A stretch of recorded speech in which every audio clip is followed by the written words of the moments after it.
Hello and welcome to our class on algorithmic game theory. This is the very first lecture, and today we'll discuss the question of how to model strategic behavior. Later in this class we'll also talk about the effects of strategic behavior and what we can do about strategic behavior, so maybe that players don't behave strategically at all.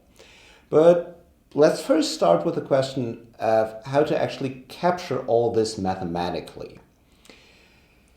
And as a general introduction, I'd like to consider the following example, which is a very simplified model of road traffic and congestion in this in such a traffic situation. I'll have a graph with, well, 3 source and 3 sink nodes. So player 1 wants to get from S1 to T1, player 2 wants to get from S2 to T2, and player 3 wants to get from S3 to T3. What choices do the players now have? Maybe let's first consider player 2. Well, player 2 doesn't actually have a choice because there's only this direct edge which takes him or her from S2 to T2. Player 3 doesn't have a real choice either because there's only one path connecting S3 to T3, and namely it is go from S3 via S2 via T2 to T3. But then there's also the choice for player 1, and that is actually an interesting choice because player 1 can either take the direct edge, taking him or her directly from S1 to T1, or they can go the indirect path via S2 and T2. Let's first consider the direct edge. Now, let's talk about these strange numbers here. What do these numbers mean? These numbers indicate how long it will take to cross such an edge, and this depends on how many players are using this edge at the same time. So for this edge, for example, if there's one player using this edge, it will take 1 unit of time. If there's 2 players, it will take 2 units of time. And if there's 3 players, it will take 3 units of time. Good. So how long does it take for each of the players? There's only one player on this top edge here. There is only one player on this edge and only one player on this edge, and there's 2 players on this edge. So how long does it take for player 1? It takes 4 units of time. For player 2, it takes 2 units of time. And also for player 3, it takes 2 units of time. This is what we will call the social cost. If we add this up, so this is each individual player's cost, and if we sum this up, then we get the so-called social cost, which will be 8 here. Okay, but can any player change anything here? Well, yes. Player 1 does have a choice, namely, why should player 1 actually take this edge here? This has a cost of 4, whereas going this way here, via S2 and T2, this will actually be cheaper. Because even then, the cost will only be 3. Let's see this. What I mean by this. Let's copy this entire thing here. And what can now happen? Well, player 1 might use this path, and the other two players may still do the same thing.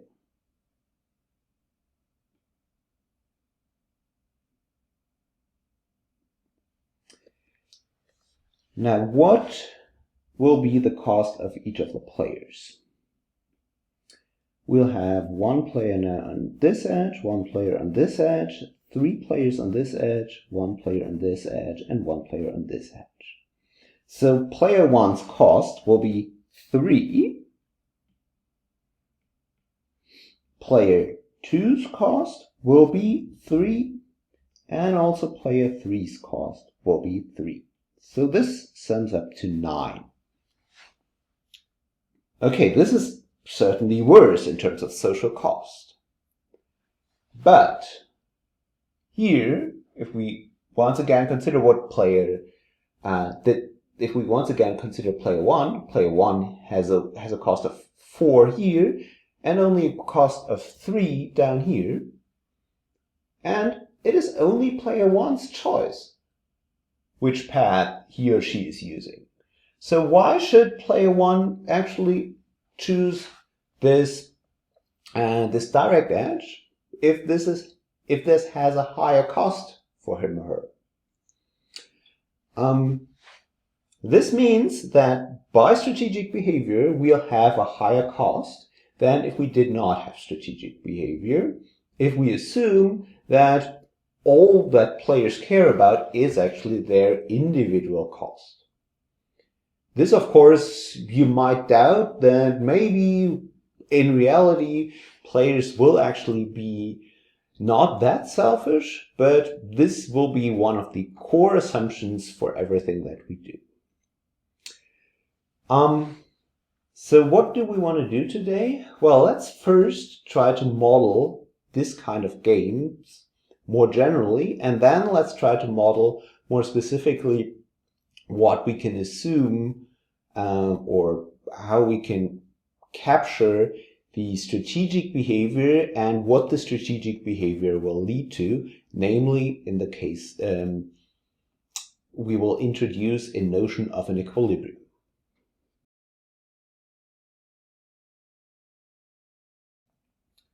We will now introduce a formal definition which generalizes these strategic effects we saw in this initial example of strategic behavior in traffic. And this class of games is called congestion games. How do we model this? Well, we have this definition. As I was saying, this is a congestion game.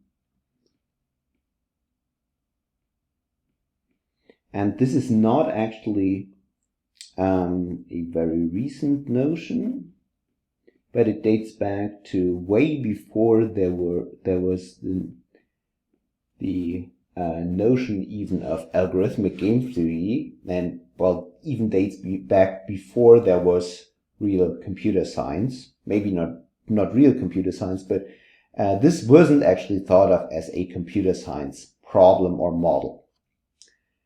What is a congestion game? A congestion game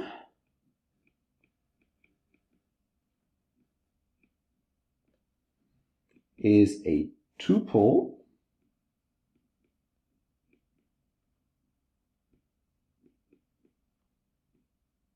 we'll have n, r, and we'll have a vector of sigma i's, and we'll have a vector of drs.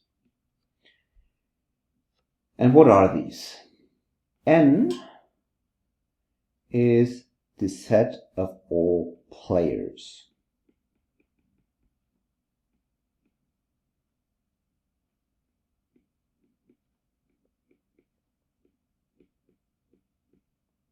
We'll have R as a set of resources.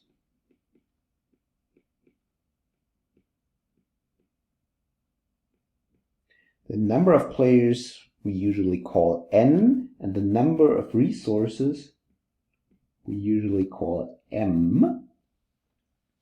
And usually we'll just number the players 1 through n, whereas the resources, that might actually differ how we call them. Good. And then we have these sigma I. Each of these sigma I is a subset of the power set of the resources, which is the strategy space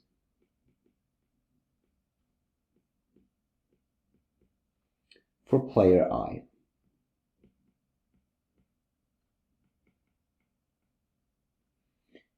And then we'll have dr, which is a function mapping from all integers from 1 to n to the integers.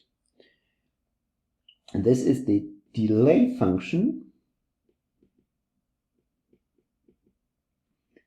of resource R.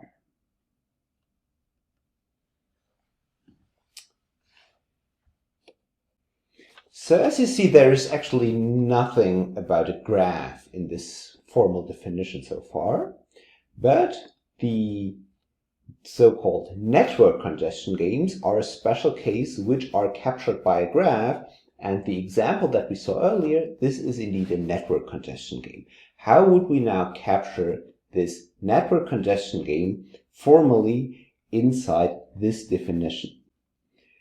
Well, let's maybe recall what the example looks like. First of all, let's recall that we have 3 players here in this example.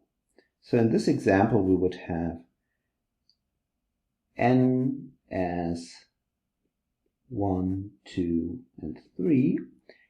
And what are the resources? The resources are, in this case, exactly the edges that we have. So there's a resource S1, T1. There's a resource S1, S2. There's a resource S2, T2, and so on. So for each of these edges, we have a resource. Now there are different strategies for the different players. Player 1 has, for example, 2 strategies. And as I was saying, the strategy space is a subset of the power set. So this will the subset of the power set of the resources. So one strategy is to take the direct edge. So this will use only the resource S1, T1. And there is another strategy, namely the other path, which is S1, S2, S2, T2, T2, T1. And those are the 2 strategies. So 2 sets of resources that player 1 may choose. For players 2 and 3, we also have a strategy space, but they are much easier in this case because there's only one path for each of these players. And then we have the delay functions. The delay functions are just what is drawn here on the edges. So this might be, for example, for the edge or resource S2, T2, we'll have just that the delay, if there are x players, is exactly x for all x. More generally, we'll have the example of a network congestion game.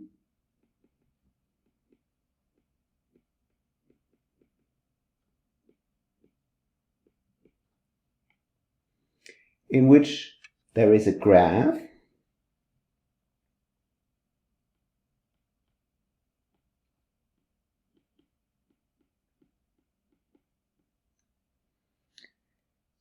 we'll have the resources will be simply the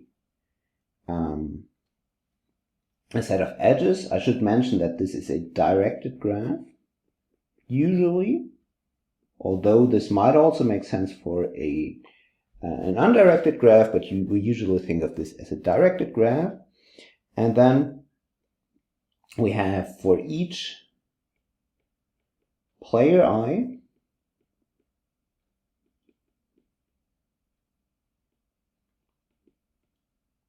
there is a source which we call Si, and a sink, which we call Ti, and sigma I, this is exactly the set of all paths from Si to Ti.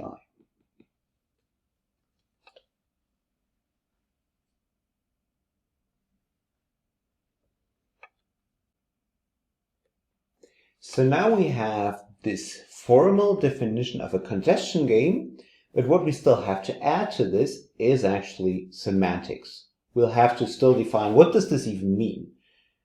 We had this intuitive understanding that players seek to minimize their travel time from their source to their sink, which means they seek to minimize the sum of their delays, which we call the player's cost. How do we formally state this?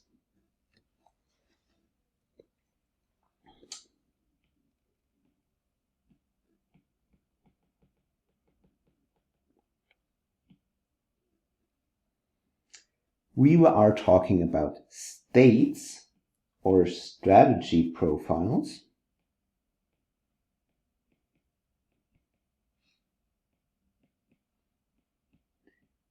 which just assigns a strategy to each of the players. So we'll take an element of the Cartesian product of all these strategy spaces. This is what we call a state. And then we let nr of S for such a state S be the number of players using resource R. So formally, we write this as the cardinality of the following set. Take the set of all players for which R is in Si. This is the number of players using resource R.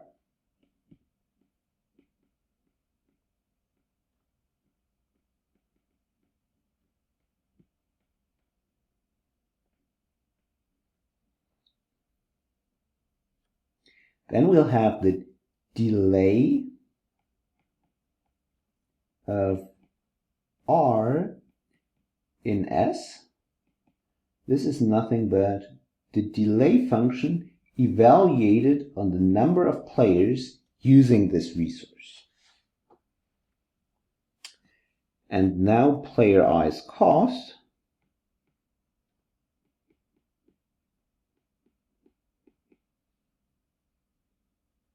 is defined to be Ci of S.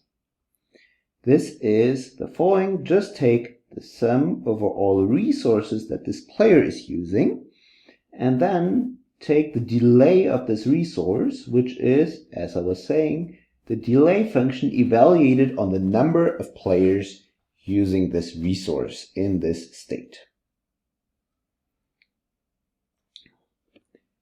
In our earlier example, there were actually two different states. These are the only states that there are, and we could now write these also formally by writing down which of the players is using which of these strategies. And we can also say how many players are using which of the resources. So, for example, here we would have that in this first state, we would have that the number of players using the edge from S2 to T2, or the resource, in this state, let's call this state A, this will be 2, whereas in this state B,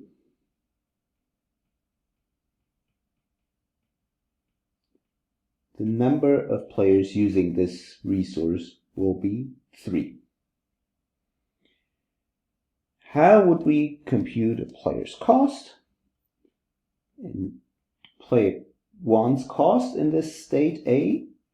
This would be exactly the delay function of S1 T1 evaluated at the number of players using S1 T1 in this state A, because that's the only resource that this player is using now.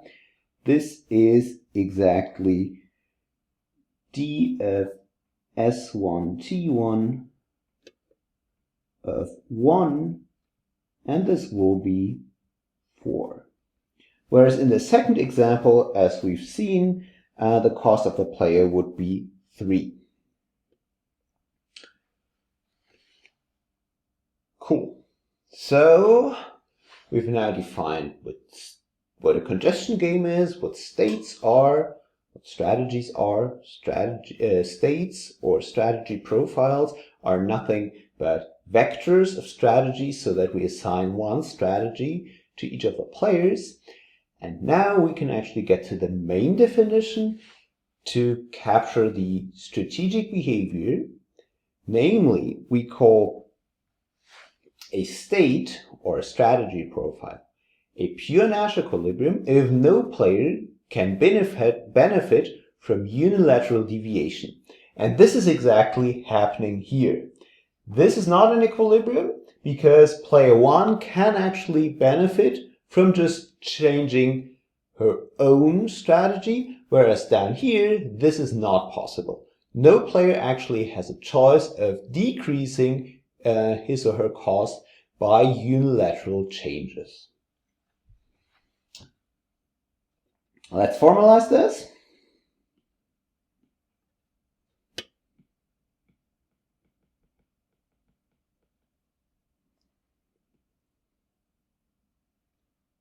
We'll do this in actually 2 steps. We'll say that a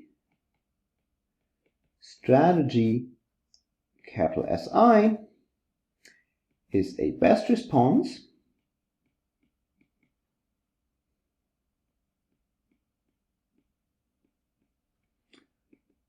for player I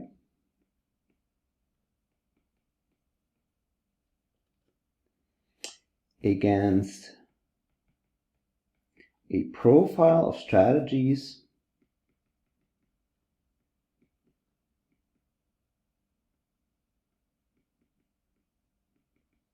S minus I. And what do I mean by this?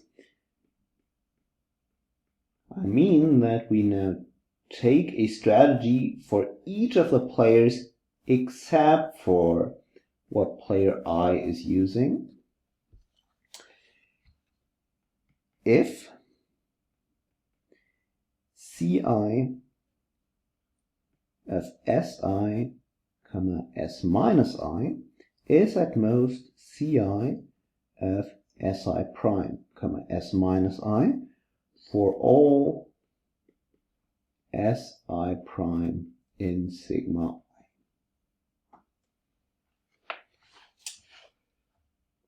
This is maybe a notation that you first have to be that you first have to get familiar with. Namely, what we will often do now is we will say, okay, we have this vector of strategies. Now one of the players actually changes what they are doing. And for this we use a brief notation, which is not super well defined, but it is just enough for us always. Namely, we now write, for example, Si prime, S minus I, where S minus I is just what everybody else except for player I is doing, and Si prime is what player I is doing.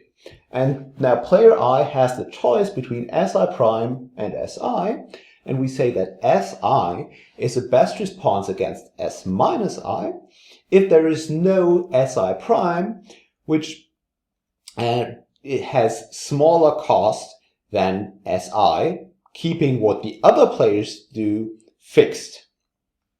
So that is really important. This is a unilateral change. It is only player I changing his or her strategies. It is not the other players changing anything. So the other players just are fixed, and we now, as player I, we change our strategy, maybe from SI to SI prime, and the point is, we call this a best response if this is not beneficial for us as the player I. And we now have a pure Nash equilibrium if actually all players are playing a best response. So we say that a state S, which is still an element of this Cartesian product of all strategy spaces, and we say that this is a pure Nash equilibrium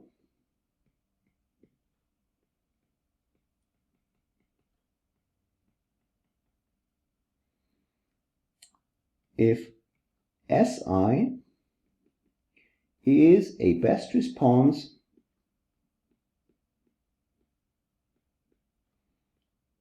against S minus I for all players.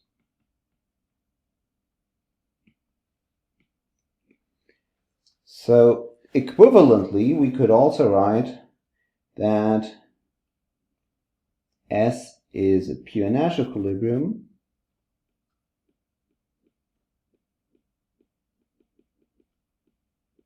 if we now just plug in the definition from before, if Ci of S, which is nothing but Ci of Si, S minus I, is at most Ci of Si prime, S minus I, for all Si prime in sigma I and all players. So no player can benefit from unilaterally deviating to another strategy. So each player is happy with what one is currently playing. Maybe the players would benefit if they, formed a coalition and then all of them deviated. That's not what we're caring about here. We only care about unilateral deviation. So only one player changes the strategies, and this is not beneficial for any of the players.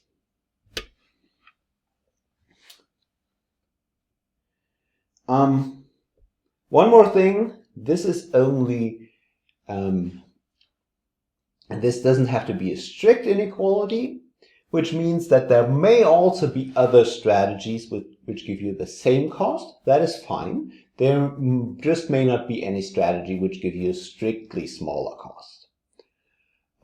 Also, it may happen that actually there are multiple equilibria. There's nothing speaking against this, and usually in a typical game there will just be multiple equilibria. So there's usually not just the one equilibrium, as we saw this in our introductory example, but there can be many. It can even happen that every state is an equilibrium. Even that could be possible. But the question that we're asking, is there always such an equilibrium? And the point is, yes, there is. And this is exactly what we're proving in the remainder of this lecture.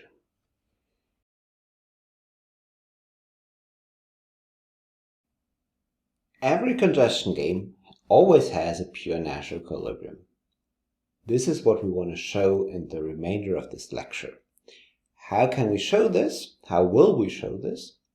We will show that all improvement sequences are finite. This means that if you just start from any state, then this will usually not be an equilibrium, which means that one player is not playing a best response, so one player can decrease the cost by a unilateral deviation. This is then an improvement step. And then we might be in a pure natural equilibrium, or there might still be a player who can decrease his or her cost by a unilateral deviation, and then we're doing another improvement step. And eventually, we are following this sequence of improvement steps, and this sequence will have to be finite.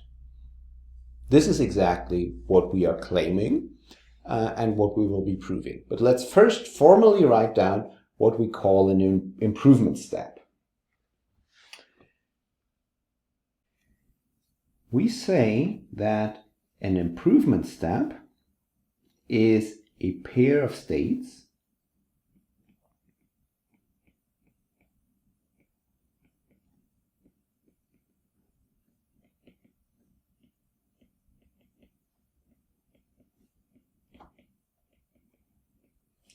S, S prime, where there is one player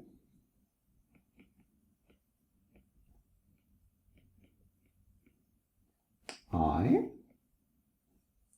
such that the cost of this player in S is bigger than in S prime, and the other players do not change their strategies. So if S is a pure natural equilibrium, then there is no improvement step, because then if there were a player who could decrease his or her cost by unilateral deviation, then this would be a pure natural equilibrium, but this is exactly what we would need for an improvement step.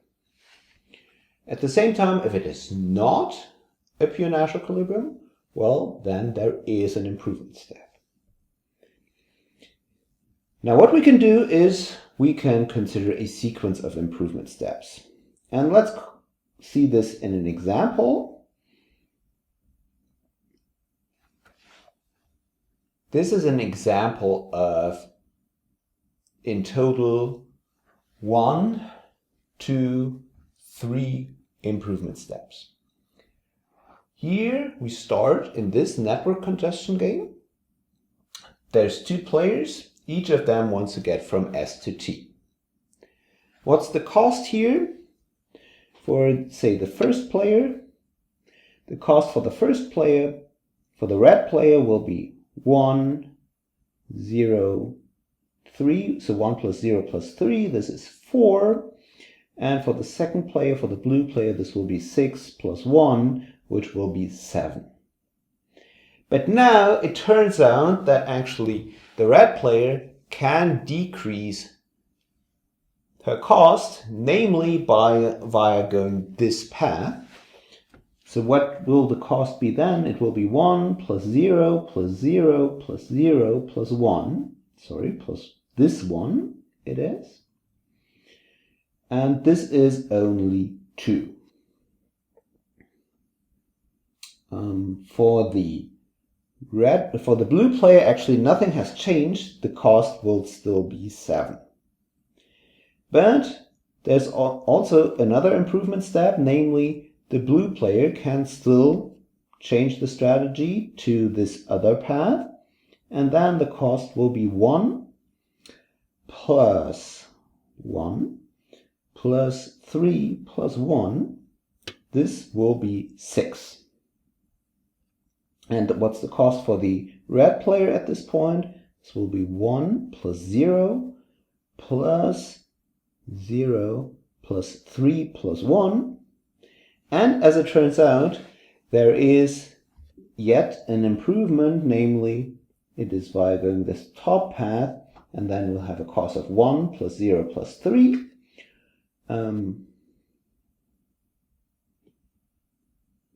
It's this one here. And then we have a cost of 1 plus 1 plus 0 plus 1 for the blue player. And at this point, you can now verify that we're actually done. There is no way one of the 2 players can actually deviate and choose a different path to actually decrease his or her cost.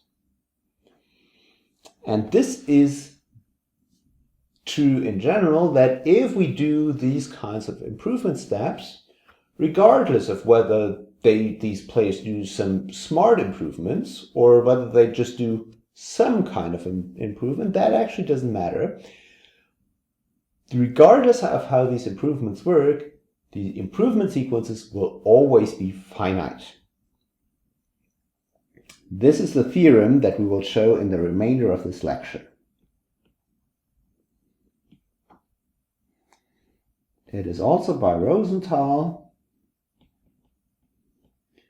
from the 1970s. And it says that in every congestion game,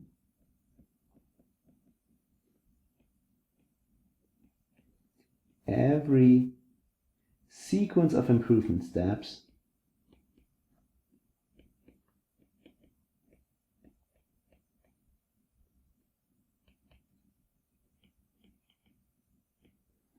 is finite.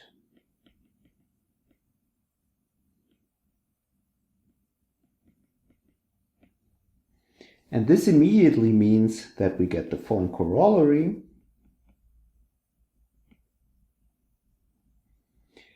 Every congestion game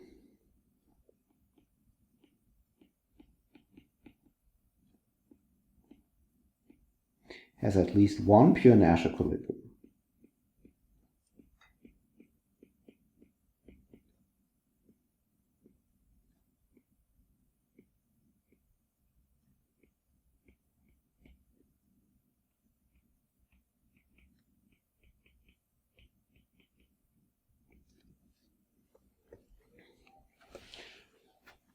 Why this corollary? Well, how can we get to this pure Nash equilibrium? We can even state this in a somewhat constructive way. Take any state, and then, well, there is actually a minor caveat that I now realize. Every player needs to have at least one strategy so that there is a state. But start from any state. And now just do an improvement step, and do another improvement step, and do another improvement step.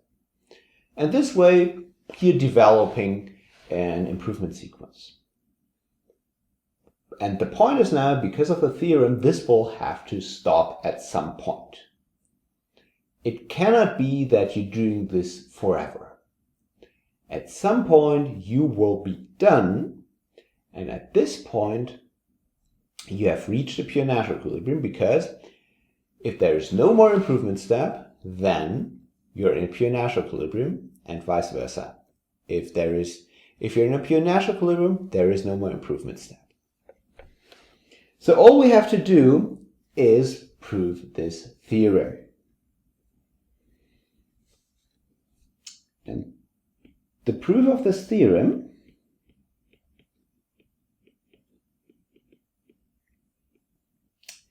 is actually pretty smart, because it uses a potential function argument. For any state S, we now let phi of S, capital Phi, be the following. Take the sum over all resources and now sum up from K from 1 to NR of S, dr of K. This is the so-called Rosenthal potential.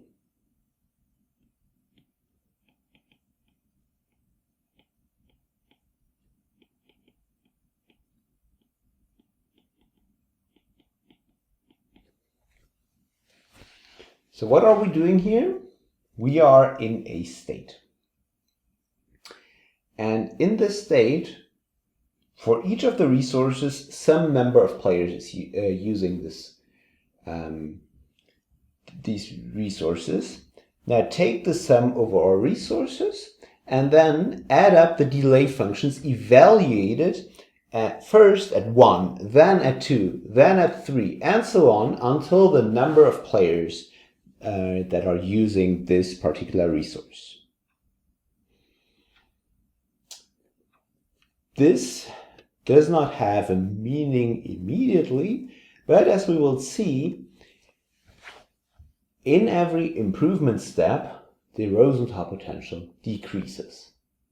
And because the Rosenthal potential will be bounded, this then implies the theorem that there can only be this many improvement steps. More formally, we will show the following lemma. We will show that this Rosenthal potential is actually what one also calls an exact potential.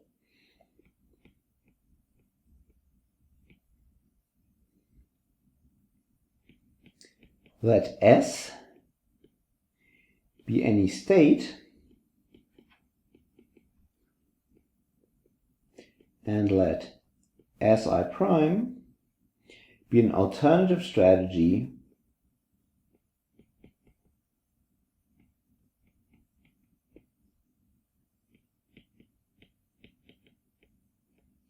for player I.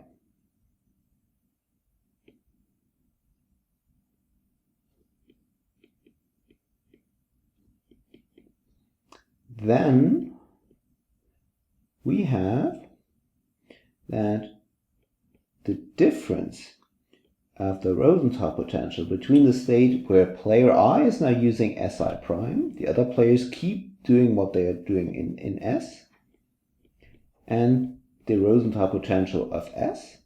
This is exactly the difference of the costs. The cost of, and namely the cost of player I. So take the cost of player I after this deviation, so when you're considering this Si prime S minus I, and compare this to the cost of player I in state S. So it is player I who changes his or her strategy, and the change of the cost, so for example the decrease in cost, this is exactly mirrored in the change of the Rosenthal potential. So if the cost, for example, decreases, then the Rosenthal potential decreases by exactly the same amount. But also if the cost increases, the Rosenthal potential will also increase by the same amount. Or if the cost doesn't change, the Rosenthal potential doesn't change. We'll prove this lemma in two different ways, because I realized that depending on your preference, you might either want to see the more intuitive way of proving this, or you might also want to do this just in a more formal, kind of a brute force way. Let's do this in a somewhat intuitive way first, because this also gives us at least some understanding of what this Rosenthal potential means. How could we calculate this Rosenthal potential? So there's this weird thing that we add up these delay functions evaluated at a different number of players. But how can we understand this? One way to understand this is we add the players one after the other. Each time we then add the player's cost at the point where it is added. So we start with no player and then we take only player 1, for example. And player 1 has a certain cost if there's no other player using any of the resources. Then what we will get here is exactly the delay values of 1 for the resources that player 1 is using. Then we'll add player 2, and then what we will be getting is, how does the Rosenthal potential increase? Well, it increases by exactly player 2's cost at this current time. So when there's only player 1 and player 2 and not the other players yet. Good. So this is how you can think about this Rosenthal potential. And if you want to now do this argument here, all you have to do is add player I as the last player. Then, before you add player I, the two are exactly the same. It doesn't actually matter whether player I will be using Si prime or Si. But then you're adding this last player, this player I, and then either you get the Rosenthal potential increases by Ci of Si prime comma S minus I, or it increases by Ci of S. And the difference between the two is exactly the difference of the two Rosenthal potentials.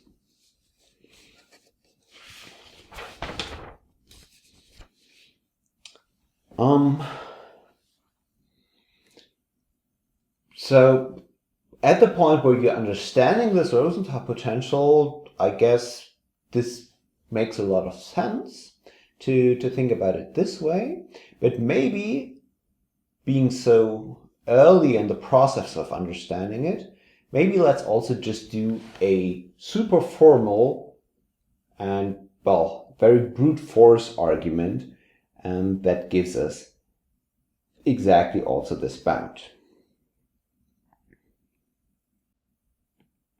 So to formally prove the lemma, let's just see what we have here on the left-hand side. We'll have phi of Si prime comma S minus I minus phi of S. Let's now remember what the Rosenthal potential is like. Maybe let's do this slowly. Take the sum over all resources. Take the sum over all k from 1 to the number of players that are using this resource, and then there's the one state Si prime comma S minus I, and then there's the other state. We'll get exactly the same thing here, but we're taking the sum up to NR of S. And we're also adding up all dr of k. So what we see here is that we'll get a term for every resource.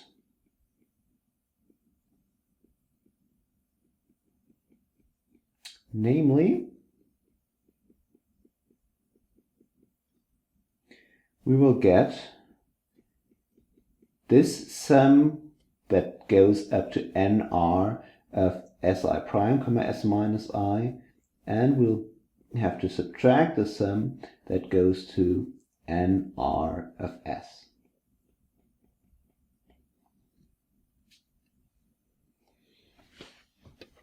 Let's call this difference here delta R. And let's understand what delta R is. Well, we'll only have to distinguish 4 cases, namely, when does player I use resource R? Does player I use resource R in Si prime or not? And does player I use resource R in Si or not?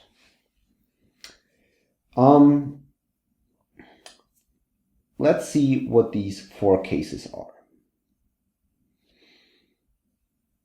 Case 1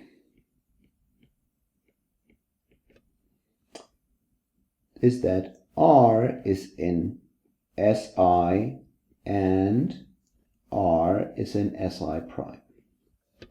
Then the number of players using resource R in the state Si prime comma S minus I and in the state S are just the same. This means that delta R will be 0 just because we have exactly the same sum here. Let's consider case 2, that SR isn't in Si, and R isn't in SI prime either.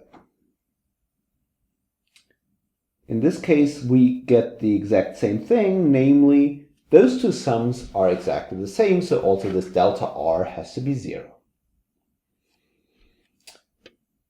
There's now the third case,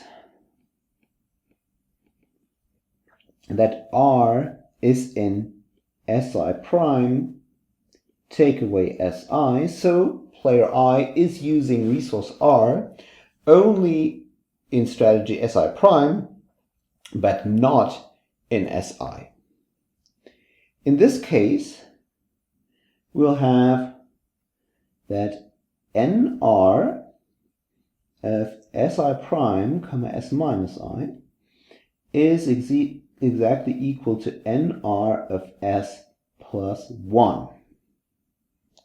Because player I isn't using resource R in the state S, but in state in SI prime, comma S minus I. So here player I is using this resource. Here player I is not using this resource. And all other players do exactly the same thing. So this is why the number of players has to be differ by exactly 1. So what do we get regarding this, the difference of these two sums? Okay. Here we have one more term. Namely, we'll have the final term, which is the one where K is equal to NR of SI prime, comma S minus I.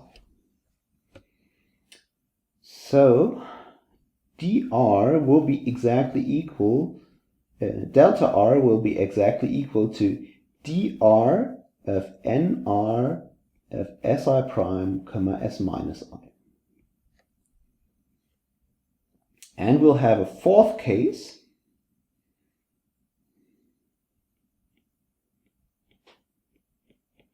which is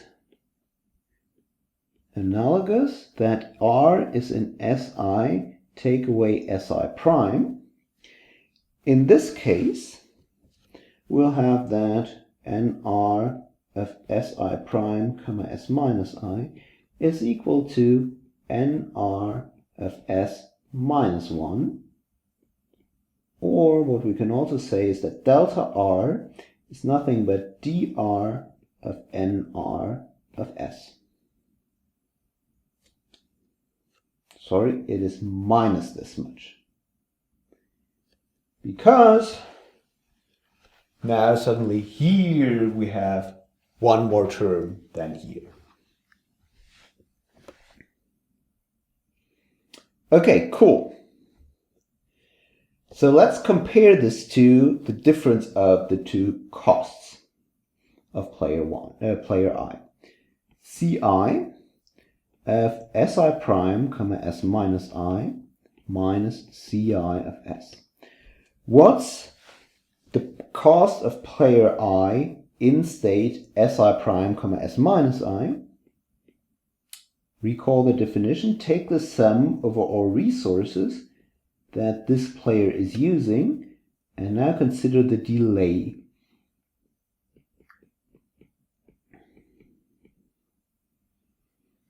And the same thing for Ci of S.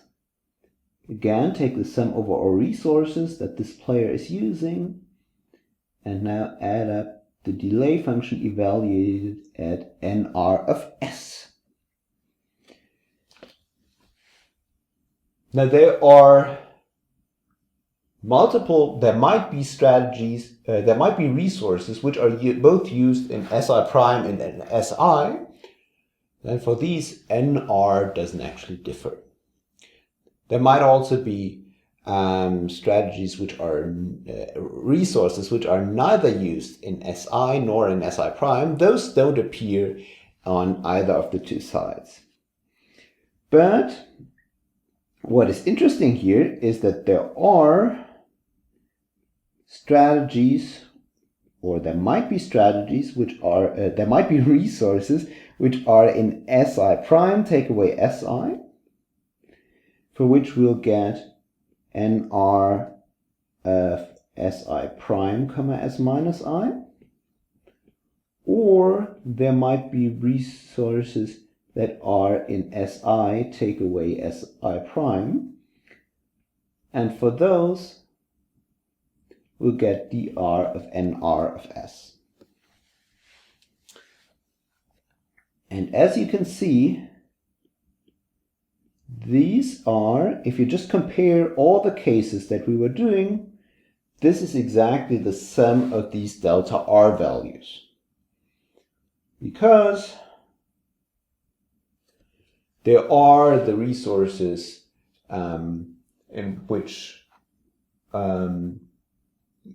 are used before and after, or neither before nor after. For this, the delay is the same. And then there's the resources which are only used afterwards but not before, or there might be the resources which are used before but not afterwards. And for those, we got these respective values, and we find them exactly again down here.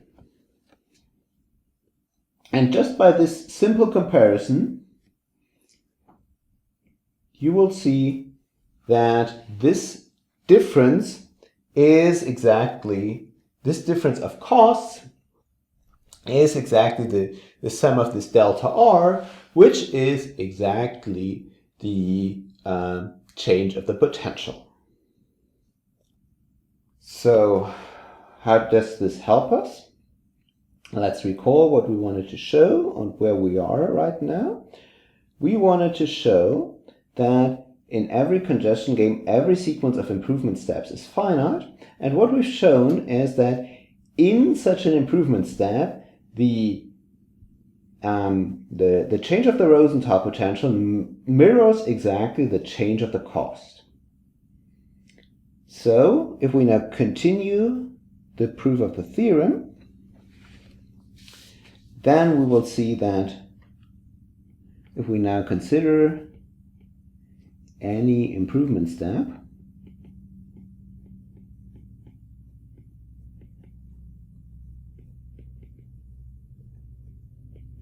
if one player, which we call I, then we will have that Ci of Si prime, comma S minus I, will be strictly smaller than Ci of S of S. And if we now use that all of these delay functions are integer, this means that Ci of Si prime, comma S minus I, minus Ci of S, this will be no larger than minus 1.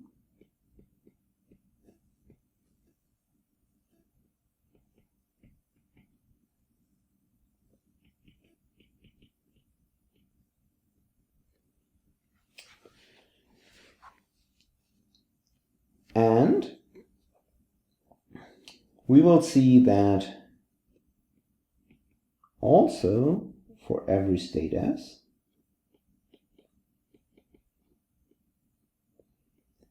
phi of S, how big is this? Once again, this is the sum over all resources, and now take the sum over all k from 1 to nr of S, dr of k.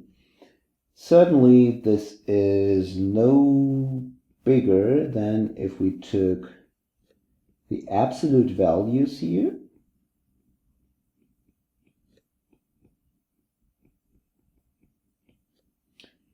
and certainly this will be no bigger than if we took the sum from k from 1 to n rather than nr of S, because the maximum number of players using a resource is certainly n. And Analogously, we can also see that phi of s will always be at least this minus these sums.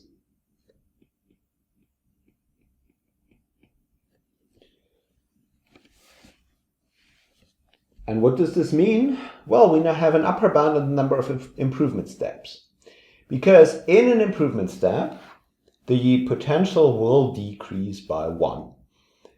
The potential has an upper and a lower bound. So this means that we'll have a bound on the number of improvement steps.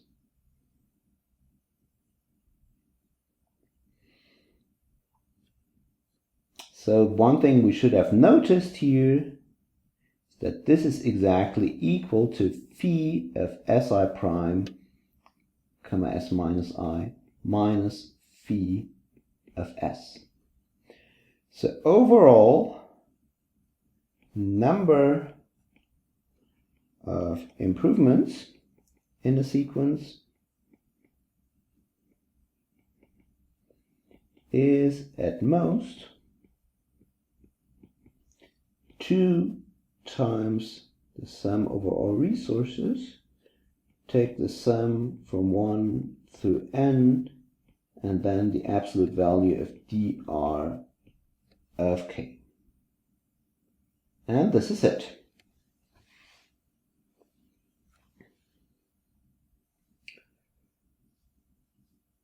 So as we've seen, we even already have some kind of an algorithm to find a pure Nash equilibrium, namely start anywhere, follow any improvement sequence. After a finite time, namely after this much time, you will actually be for sure in a pure Nash equilibrium.